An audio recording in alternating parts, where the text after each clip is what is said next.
Program this afternoon, we have the founder, Gold Minds Leadership Initiative, Adebukola Olowoyeye. Good afternoon, Buki. Thank you for joining us on the program again. Well, first of all, your name sounds like a lot of money. I don't know, there's a lower in it. Olowoyeye.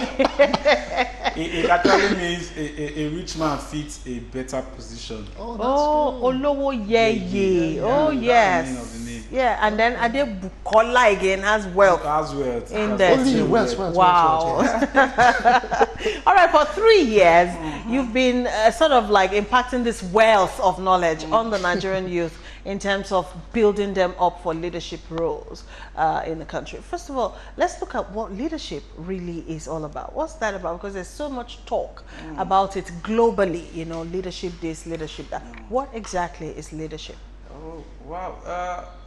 I would define leadership as it relates to us here in Nigeria. Okay. Leadership is very broad. We can have about 10, 20 definition of leadership. But to me, I define leadership as the ability to transform vision into reality. You know, as it affects Nigeria, as it affects the black man. How can you transform vision into reality? Some other persons will say leadership can be defined as servanthood. You understand? But in all this definition, my conclusion about leadership is that leadership is influence in all ramifications. Leadership is influence. Influence. Good Okay. or bad. But then again, I just want to take up one thing you just said so far, as in I'm trying to get the vision, you know. So the vision part, you know, that's what I feel most of us really don't have today, because most youth right now, they're not really visionaries anymore. Because if you really don't have a vision, how can you actually lead other people? That is what we are trying to tell the younger generation. We're trying to make them understand that, see, there needs to be a target. There needs to be a place called future. There needs to be a place called the top. And I was telling somebody, I said we need to see how we can blend the past, the present, and the future. Let's see how we can blend it so that, you know, a normal youth, an average Nigerian youth can wake up energized and so passionate about achieving something. You know, when there is no goal, when there is no purpose, you know, the passion dies. So that is one of the things we're trying to tell. We saw that enthusiasm, passion is dying gradually in this generation. So we are trying to revive all those things in the youth. All right. Now, you know, we have a lot of Nigerian youths who are endowed and they're doing great things in various areas of life, be it engineering, science, and the arts, in education, in agriculture, fashion, entrepreneurship. You know, the Nigerian youth is a go-getter. But then there's always that limiting factor. I don't know, there's something still debarring them for actually reaching the optimum, you know, in whatever field they are in. Is it an environmental thing? Is it a societal thing? What is really that thing? Okay, to some extent, I'm going to give you my own example, and to a large extent, before I started taking that move, making that moves, I used to think the environment is not conducive enough, that the environment is not enabling enough. But the truth of the matter is, if you have the will, like I often tell people, I started the initiative without a kobo in my pocket. I just woke up one morning, I went through Twitter, went through Facebook, went through all my social media. I just noticed that everything that everybody was saying is either they are insulting or cursing the government or saying negative things, and like, how long are we going to keep repeating these such words? So I started like, okay, see, no matter how small I'm going to start, I obviously know that there are going to be ripple effects of what I'm going to be doing. It might not be an instant change, but with time, it's going to spread and everybody's going to benefit from it. So to me and to the Nigerian youth, I want to tell them out there that I don't want them to believe that the environment is not conducive enough. If you read magazines, you go through, people are doing stuff, people are doing things in the same environment. So I often tell people that impossible is nothing. That there's no such word like impossible. You have to be so determined as a Nigerian youth that no matter the situation, no matter what you're going through, no matter how bad the government is, that you must There make is always something good. But then, can do. Bukola, Okay. the fine, you've just talked about the environment not being the issue. Is it an issue right now of the will or willpower, or just that those who are actually not youth anymore, they don't just want the young ones to actually stay, to get this positions of leadership because they don't really trust that they can handle leadership in the country? Okay, I'm going to your question. I'm going to see if I can answer it in this way. They talk about youth taking charge. Yes. We're talking about people that are at the helms of affairs. They are getting too old to run the country. But the truth of the matter is the wisdom in the age or in the act? You understand? There's this gap. What people don't know about leadership is that if you can touch their heart, you can touch their head. You understand? And you've seen in the recent past, I'm not going to mention it, there's a young governor and there's no more difference. So I keep asking the youth, is it that if you get there, are you going to do something different because of your age, or are you going to keep doing what is always I'm happy we brought on this political angle to the whole thing, because we all know that we do need I'm trying to be careful with my words. We need like a rebirth in our political space, especially in Nigeria. And one of the drawbacks of us actually making a headway in terms of youth inclusion in political things in Nigeria is that stereotypical sentimental perception of age being synonymous with experience and wisdom, and all of that. Having said that, even if the young person of Nigeria is indeed given that chance, are the youths of Nigeria actually ready to take on that challenge, that leadership challenge? Are we ready? To be candid, I think a very minute percentage can make it happen, but governance, leadership goes a long way. And talking to the kids first and reaching out to them in the field, you notice that the gap is still far. Our youth needs to know that they need to put a lot of things together. It's not about just getting to the position, it's making the difference in the position. So I see it might take time, we'll get there, fine. But our youth, a lot of them, our reading habits is dying, our reading culture is gradually fading away. And how can you lead when you don't read? You understand? So I want youth, I've been doing this campaign for a while now that, let's sensitize the society, let's sensitize the environment. If you don't know, you cannot change what you don't know. You understand? And I see that a lot of people, a lot of us in Nigeria and Africa, we don't understand the concept behind leadership until the concept is widely known and accepted and absorbed. I don't think we in the nearest future we can sort this issue, because everything now rises and ends on leadership. Everything we're going through is all about leadership. And it's time we tackle this issue, and it has to start from the fundamentals, from the grassroots, most especially the youth. Okay, fine, Bukola, you've been doing this, your initiative, you said, for about 3 years. 3 years. And I'm sure you have a lot of interactions with the youth. Having said all of that now, so what are the issues that have actually come up? Why are the youth not really willing to take that position of leadership in the country? Okay, first, I think the information, the youth are getting the wrong kind of information. Okay, what kind of information are they really getting? Like, I'll tell you, for instance, let me use myself as an instance. It was when I started this, I got to know that there are some training centers that the government, state government, they have it in different areas of the state, that if you can't do well academically, you can go and acquire a skill or a craft. You understand? I didn't know that until I started going to the field. You understand?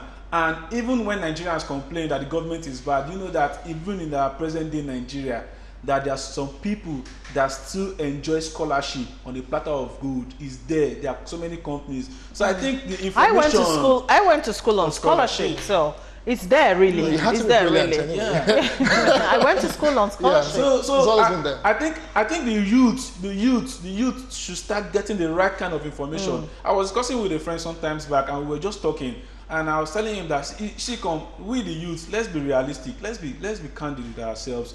We want to be rich, we want to be wealthy, and by 8 o'clock, 9 o'clock, in the evening, we cannot even sit down to listen to business news. We don't know the exchange rate. Exactly. We don't know how much We're not interested in those kind of things. Yes. And we want to be wealthy. Yes. It cannot come overnight. So Yeah. that is what I get I'm saying. you. We should get So the right kind of information. That's necessary. You know, the informations are there, but let's get it so that we can grow. So that is why I keep telling people that the power is in the knowledge, is in the information.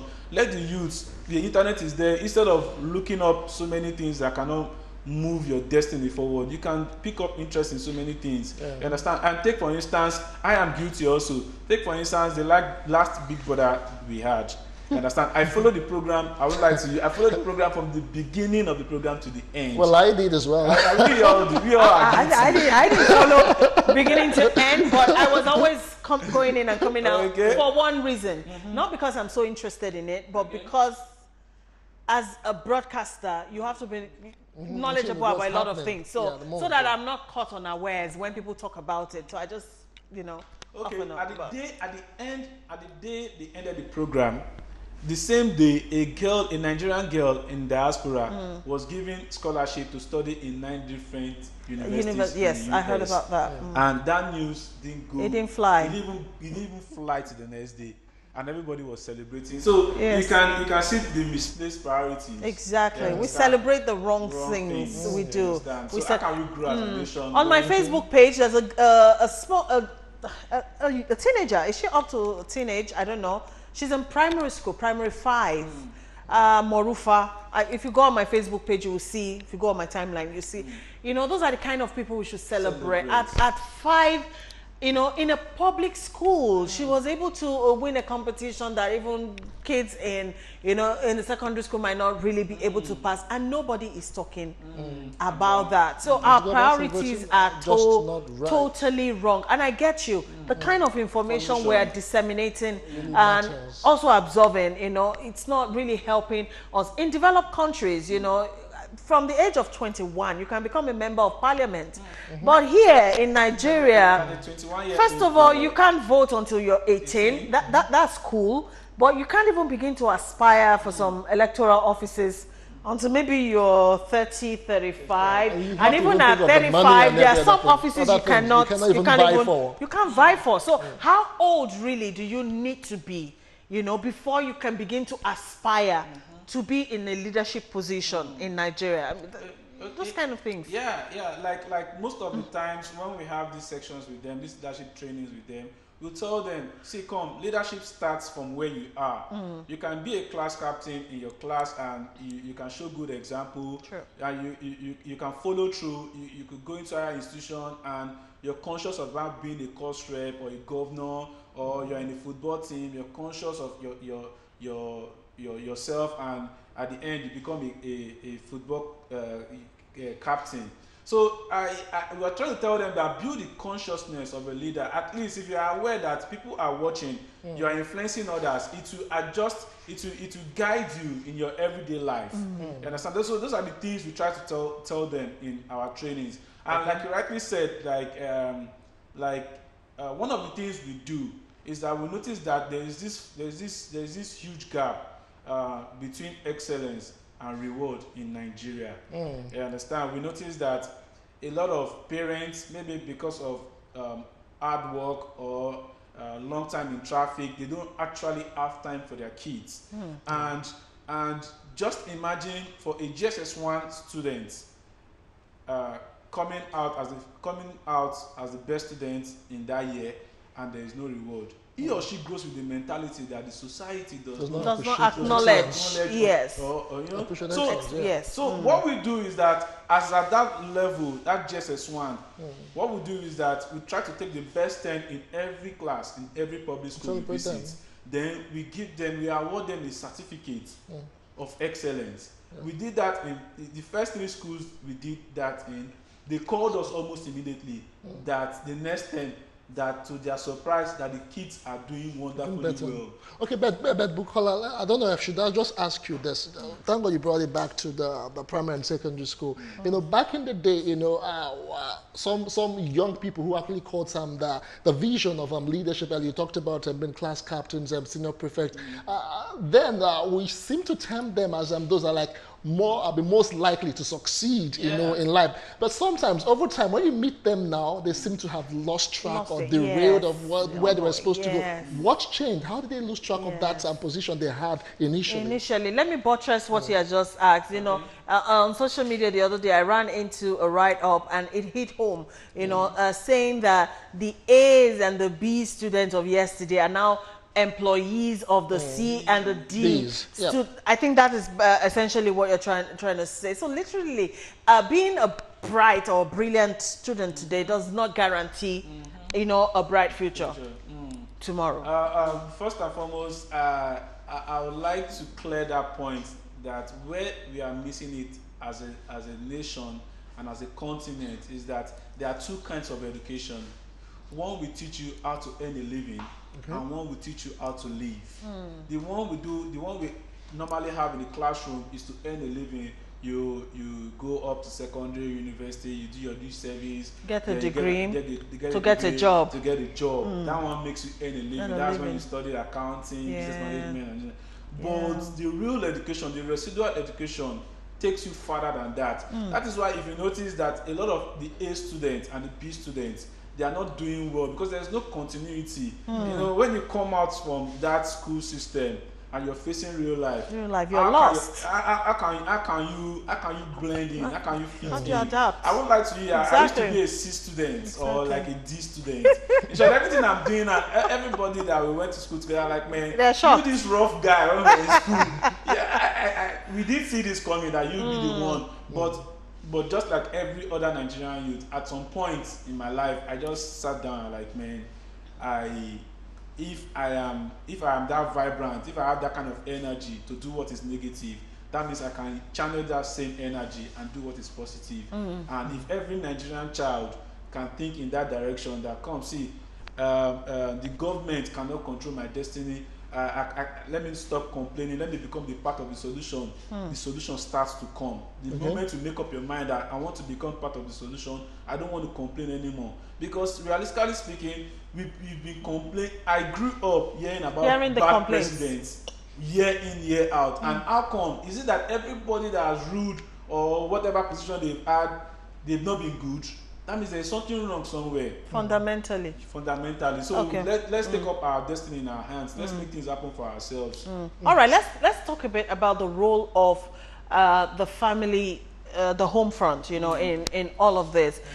Because you talked a while back about us parents not even acknowledging our children's successes and celebrating it, thereby giving the children a sense of worth and knowing that doing well is worth, you know, celebrating. Now, what role really does the family or the parents really play in helping to nurture leadership skills in children, or even helping them become the leaders of tomorrow?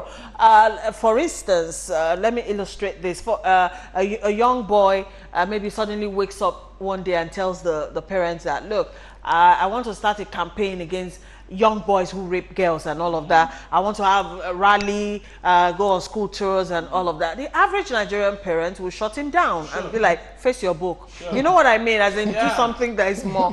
So let's talk about the role the home front plays in all this. I don't know if what you've just said is from your own experience. Well, Pat, I used to have experience. A lot of experiences. Don't get me started on that. Because it happened to me. Like, it was like you're just trying to take me back in days when the first day I was going to the university, my dad was going to drop me at the park, and prior to that time I went to school and I saw a lady wanting to become the SUG president. I told my dad that when I get to school, I would like to become my dad immediately killed that dream that day. Right there and then. Don't even go there. Just go and read. You understand? So I think parents need to know that the nation, the country, the community, the society starts from the home. The kids, they watch what you do more than what you say. You understand? And sometimes when I watch the Europeans, Americans, and they tell us not to beat a child or not to spank a child, and I try to relate it, and I try to see how parents bully kids. You know, they kill their morale, kill their confidence from a very tender age. You understand? But majorly, the role needs to start from the mother and the father, because it is from that circle, that inner circle of the family setting, that comes this community. Most of the things, that's why they will tell you that a divorced home, a particular children that comes out from a divorced home, Broken home, yeah, from a broken home, a broken home, Or that they react in a particular manner in the society. So the home is the first. They said if you fail in the home, there's no success you can get out there. The home is the beginning. And I'm pleading to all parents. I know this period, we live in a society, especially in a city, where there's so much traffic. Sometimes we don't have time to concentrate on our kids, how they are doing, how they are faring. I was talking to teachers. I was trying to encourage them that, see, come, these parents, they've given you these kids to take care of, because you spend like 6-7 hours with them every day. Their parents might not even have time, to spend time with them that much. That most of the character formation needs to start from the teachers. You understand? So every parent, every dad, every mom, they need to know that nation building starts from the home. Benga, Bukola, I just want us to look at it critically again. I haven't talked about the home front. What about the individual himself? Because I feel discovering purpose in life goes a long way to be able to know if you will be able to handle leadership position. Because some people, till now, they don't even know what they should be doing with their lives. They're actually doing something, but if you ask them why they're doing what they're doing, they don't even understand what the best. So such it's just people, where they're yes, at who have not discovered their moment, purpose in life. Do you see that as a young people do you see them actually taking leadership positions? To that fact, I don't think it's possible, because if you don't, the first person you lead is yourself. If you can't lead yourself well, you cannot even lead a community. You understand? And why I said earlier that the parents still have a role to play. Take for instance, I don't know if I'm supposed to mention him. Take for instance, Koba Fasuko. The parents, they bought him, musical instruments from a very younger age. They helped him channel his energy into his gift. You understand? And he helped him. He has become a better man today. So while growing up, a lot of us, because our parents wanted to live another chance through us. Some of our parents, they feel they didn't have more to give to the society, or they didn't become what they expected, so they wanted to live their second life through us. Their children. So most times they try to cut us off from our passion, own, yes, to fulfill their own destiny. Very true. Destiny, like, okay, Very I always true. wanted to be a lawyer, but I couldn't, maybe because So you will be a lawyer. You need to be a lawyer. Very true. You needs to be this, you needs to be that, and all those things is like you're cutting what God has predestined For that child. So wow. a lot of parents, they think they are helping their child, but in the long run, they are hurting them, because you know what it means for a 35-year-old, 40-year-old man not to know where he or she is going. It's so sad. It's so pathetic. Okay, let's take a break, Bukola. All right, we're still looking at youth and leadership in Nigeria, and so far, Bukola has been able to hit a lot of issues right on the head. We'll come back and talk some more. We'll look at what is fundamentally wrong, really, or systemically wrong with Nigeria, because I think as Nigerians, we have the most strategic diasporan resources in Africa. Nigerians are just strategically placed in every part of the world, and they do well in important fields, everywhere. But bringing that back home, it's an instant failure. So what is systemically wrong with us as Nigerians? We'll come back and we'll talk some more. Stay with us.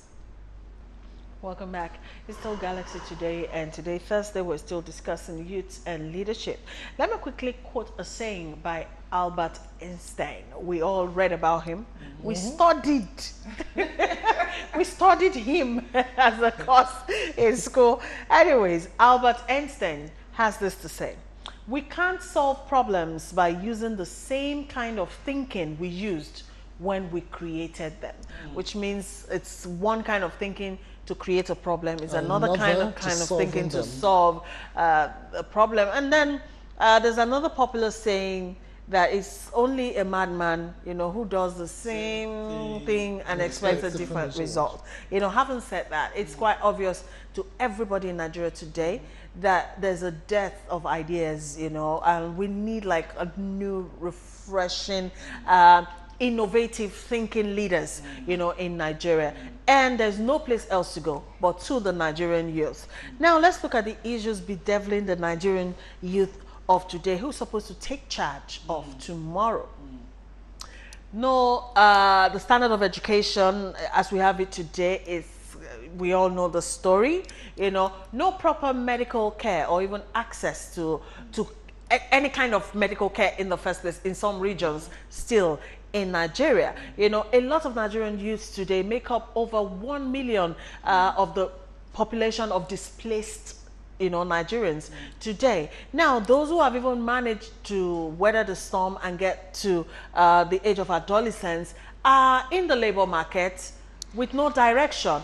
Unemployment, you know, more than 60% of the Nigerian youth today are unemployed. And those that are employed are underemployed, you know. With all of these factors, and there's much more, you know, issues like homelessness and all, let's not even go into that, you know. With all of this, you know, how really can a Nigerian youth whose first priority, because of the kind of environment he's found him or herself in, is to survive, you know, your first priority is, how do I see tomorrow? How does that kind of an individual now begin, you know, to bring together himself, to aspire or begin to think of himself as a leader in the first place? Okay, to start with, you like you rightly mentioned, you talked about the educational system, and we can't keep doing the same thing to get different results. And let us come back home.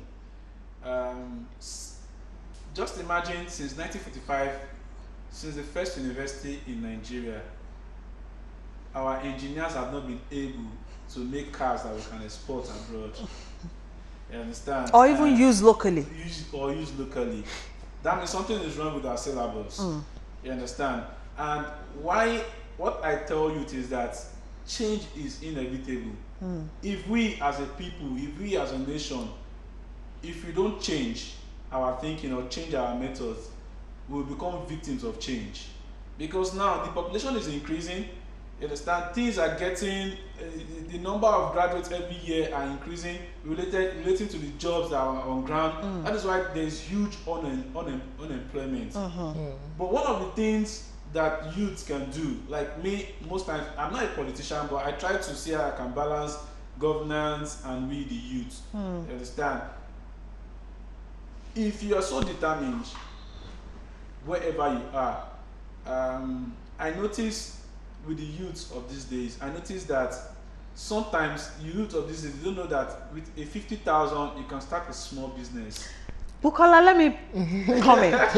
Now that you've mentioned money, Bukola. See, I'm not a pessimistic person. I'm very real. I look at the issues, you know, as per, you know, what the situation is.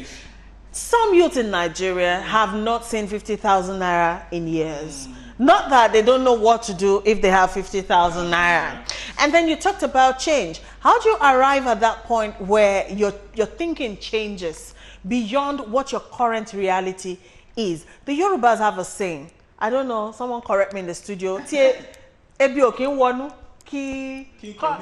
Exactly. You cannot be hungry and then you're talking of leadership ideas. How do you arrive at that point? You know, where you move away from your present reality, from your current reality into that kind of thinking. It is kind of tough. Anyways, it is kind of tough, and I won't digress from reality. I won't say I don't know some people that have not seen 20,000 in like 3 months. I know the situation is tough. You understand? But I said something a while ago. I said Nigerians are the most consistent, vibrant, energetic and passionate people. What option do we have? There's no other place we can call home. There is no, most of the developed countries you see today, when things were tough for their countries, they didn't leave their country. You know, they all stayed and they all faced whatever things they were going through, and today they are reaping the benefits.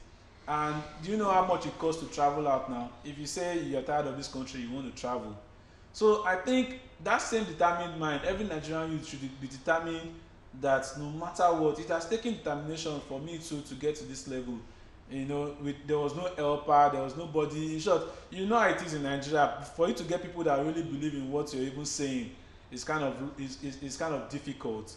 But there is always a place you can start from, business wise, ideas, something. But don't just hold your hands. Manna will not come from heaven. Bukola, I get all of that. It's sounding very fantastic and abstract, but the truth is that I've heard so many people, so many times talk about how you can actually start up something without money. I'm just trying to envision the whole thing. I'm just trying to see how it would work, but. And I'm trying to wrap my head around it, but I'm they not say getting it's ideas. Ideas. You know, so you just get ideas, and the ideas just start putting money. I want to start a home-based bakery. I don't have money to even buy flour, so I have the idea. So how do I? Okay. For example, what business? Let me not use this word now. What information do you have as regards funding that the federal government has been putting in place in the past 2 years? That's the question I would like to ask. Do we want to go there? Okay. There have been several fundings, and most times accessing those fundings are actually another story again. It's like squeezing water out of rock. Yeah, like at this point, I would just say that at this point, this is where the microfinance comes in. This is where the government needs to look into. But I think the population is. I don't think the government. I'm not speaking for the government here, but the population is more, and just imagine a microfinance bank wanting to give you like 50,000, and they'll tell you to go and bring collateral of like 200,000. It's kind of difficult for the Nigerian youth. But at this point, what do we do? So what would you do? You go and sell a property to get the 200,000, or how do you go about it, really? That is why most times when I talk, I try to balance it talking about the government. So they need to put systems in place where people can access funds, where people can, get funds and start business. The poverty rate is getting higher, and it has been affecting the level of concentration even in our schools. Students don't. A student that is hungry will hardly listen to you. Even while we're there, the teachers will tell us that please don't give them talks that will last more than 30-35 minutes because you wear them out anymore. Wow. You understand? And it's so heartbreaking. You understand? Where youth, somebody that is not even up to 20 cannot sit down for 30 minutes to listen to a talk. Some of them are hungry. We went to a particular school, and the principal took about 10 minutes to pray for us that for us to bring uniforms to these kids. Now some of them wear tattered looking uniforms, you understand, and giving them uniforms to go, so we are taking like half of the burden of their parents. You understand? So it takes me back to the point that nation building is a collective responsibility. We cannot leave it all for government to do. You understand? I talk to people, I tell them, see, education is light. If you feel you're educated and your society is not benefiting from whatever thing you know, I do this leadership training for free. I don't collect money from any school. I'm doing it for free. I'm giving back to humanity. Humanity is everything. As a leader, if our leaders have that consciousness, that love, that they need to love whoever they are leading, it starts from there. It doesn't have to be big. It starts from there. And if I sweep my domain, you sweep your domain, she sweeps her domain, the whole world will be clean. So it's one person at a time. You understand? And sometimes if you wait for the government to come to our rescue, sometimes, most of the times, it hardly ever works that way. Let me give you an instance. I was in the bus Sunday, I was coming home, and a woman, I think she's a market woman, and she was bringing ugu into the bus. And she just, from the look of things, you know that perhaps this woman didn't sell her goods. I think she's taking the remaining back home. You understand? And she entered. She was sitting very close to me, and the driver was telling her that the fare is 100 naira. The woman now said, "Oga, please, I don't have 100 naira. That is 80 naira that I have." The man said, "No." The man drove a little distance. In that part, for her to allow that he came down from where he was sitting driving, came down to the other side, pulled the woman out. And I said, and I asked him that, "Are you pulling this old woman out because of 20 naira?" And I said, "Of course, he must collect his 100 naira. And I said, "Okay, Oga, go back to the car, drive, I'll have the 20 naira for you. So this woman can go with us." And I said, "Okay." The woman, after a minute or two, the woman now looked at me and I said, "Brother, God will bless you." Do you know that what surprised her? Do I know that what surprised her is that The song that man was playing in his car is that God, please favor me, oh, let me see favor, so that my life will be better. I think his song is in Igbo, and the woman is Igbo. Just And the woman was translate trying to tell me that look at somebody singing a song praying to God that God should favor him, and he can't even leave 20 naira for her. You know, the whole boss, everywhere was just quiet. Exactly. We all left. I just told the man that, see, come, see you now. You're driving this bus. You are in a leadership role to overlook 20 naira for this poor woman, and you did it. And next time you blame the president, you blame your governor that they are wicked. What are you doing to your fellow human? How about yourself? You understand? So if everybody have this love, if everybody takes humanity first, I think most of our problems will be solved. Let us start from the everyday life. And the little things. The little things you have 10 naira, how many people are you sharing with? You have 2 clothes, how many people are you sharing with? You have enough, more than enough in your house. How many do you take to church or mosques for the less privileged? You understand? So these are questions. The government won't come down and solve our problems for us. You know, they release money from the top. They won't come down and get to know if your counselor is doing. You know. Let's start from where we are. What are we doing in our present day society?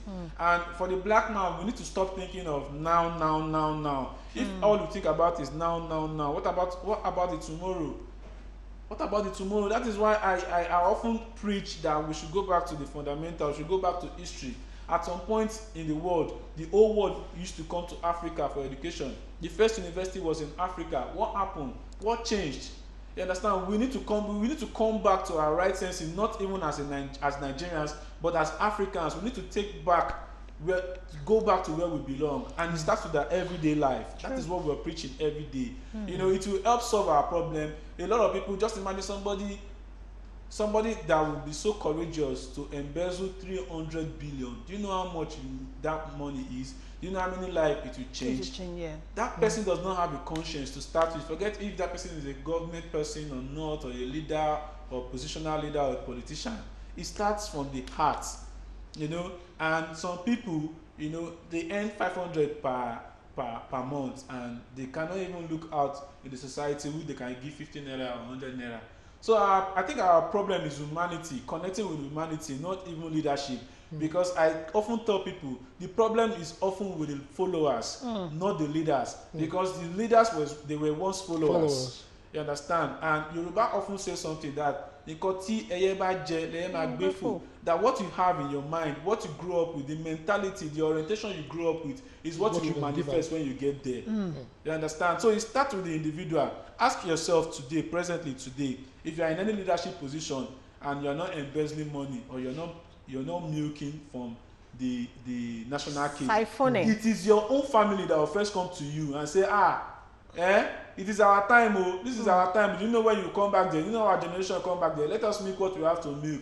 You understand? So the question is, everybody's complaining about government, but if you get there, we do something different. You almost do the same thing. The big question. So our conscience, our humanity, our feelings for the fellow man is very, very key. I think if you can get that right, I think other things, you know, will just begin to fall into place. Wow, Buki, I mean, I went on a travel with you there. You know, what you've said is true, 100%. And having said that, how do we begin to instill, you know, this kind of values back? Because we all know that the society is derelict of moral values. We all know that currently. You know, so how do we begin to reinstill those kind of moral values where that milk of humanity can continuously flow, you know, in us, in the younger generation, especially since we are now in a virtual age, a visual age, where all they see is display of affluence, display of praise singing for people who have money. That's what they have. So every young person today aspires to be wealthy so that they can get that kind of societal, what's the English word sometimes? Respect, recognition. Yes, thank you, you know, and all of that, because everybody wants to be recognized, you know, in a proper way. How do we begin to instill that in the youth? To start with, I would like to point this out, that it got to a stage. I noticed that there is this subject we used to have in primary school. They call it moral instruction. You understand? They don't do that anymore. They don't do that no more. Moral instruction in our syllabus, in our curriculum anymore, and that's kind of difficult, because we are taking the wrong thing from the developed countries. This is Africa. This is where civilization starts from. This is where culture, respect, everything started from. So we are losing the value. Some of our teachings is losing character, our essence. Our essence, yes. you know. There's no value for the elderly anymore. Some of our teachings, sometimes we just go to school, we don't even tell them about leadership. We just teach character formation. You understand? Because character is gradually fading. Check the number of boys that are into fraud now, the ages. Go and check. They are younger than they used to be. You understand? That's to tell you that those kids, everybody wants to get rich quick. You understand? So there's moral decadence as we speak. So I think that the Ministry of Education needs to put that into consideration. We need to, the parents will play their part, the teachers needs to play their part, education needs to play its part. Okay. Also. So you're talking about a complete change of our curriculum. Moral education needs to come back to our system. You understand? And we shouldn't get to that stage where you tell your son in Yoruba to pursue, Daddy, that is old school, Joe. Please, what's that? Prostrate, am I supposed to bow to you? That one is old school.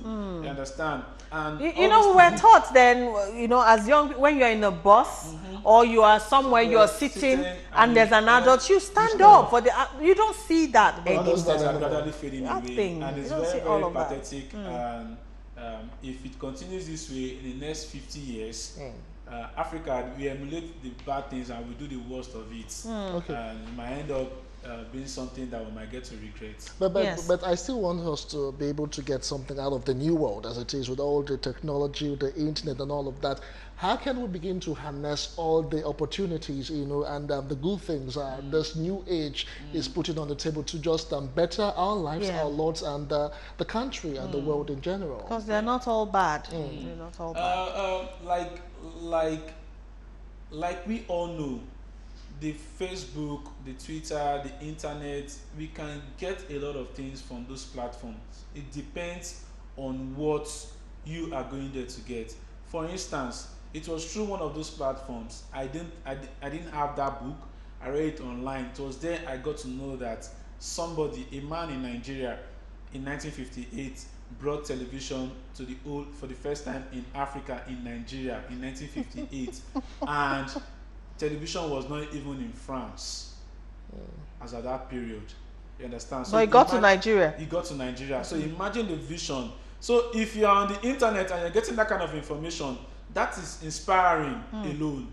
That if a single man, now we have about how many Western states, and there was just one man that was at the end of affairs running those states, built the first university, developed those states, those regions with just money made from cocoa.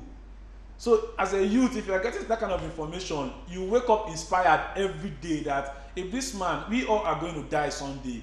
If this man that have died how many decades ago, his name is still on, then that means let me leave a legacy, let me leave a name. If people, that's where when you're talking about things changing and how can we substitute for the moral decadence, when you begin to value name above material things, you understand? Good name. That is where the drive will start to come from. You understand? That is where you see an average American wants to die with a flag or dying in service because he knows he's going to be celebrated.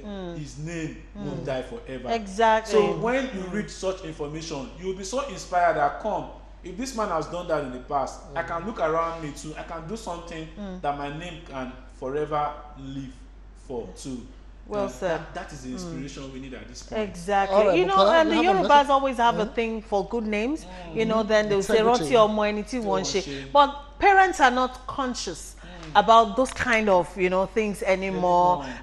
Your child comes home, as long as he's making money, that means you can't question him or her anymore. We've all been carried away, with all this show of I don't even know what to call it. All right, Justin. All right, because someone has a message for you, although he didn't say where he's writing from or what.